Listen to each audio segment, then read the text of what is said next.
आता तरी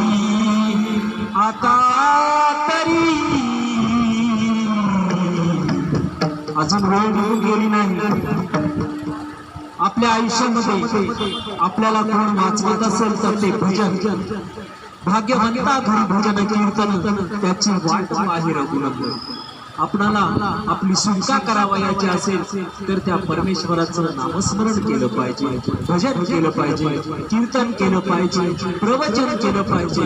तेव्हा आपल्याला जी शांती आहे, आत्म्यात जी शांती आहे, यासारखा आनंद कुठेही मिळू शकत नाही. म्हणून म्हणायचं आहे, जन्मा येता राम राम आणि प्राण जाता राम राम, येईल संगे हेच शेवटी. या आपण हरिभजनामध्ये आपण लीलावती आईला आपण श्रद्धांजली अर्पण करू. आता तरी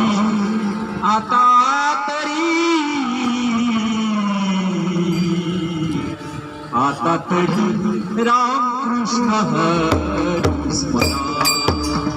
आता तरी राम कृष्ण हरी स्मरा. आता तरी राम कृष्ण हरी स्मरा. आता तरी राम कृष्ण हरी स्मरा. आता तरी राम कृष्ण हरी स्मरा. आता तरी राम कृष्ण हरी स्मरा.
असतं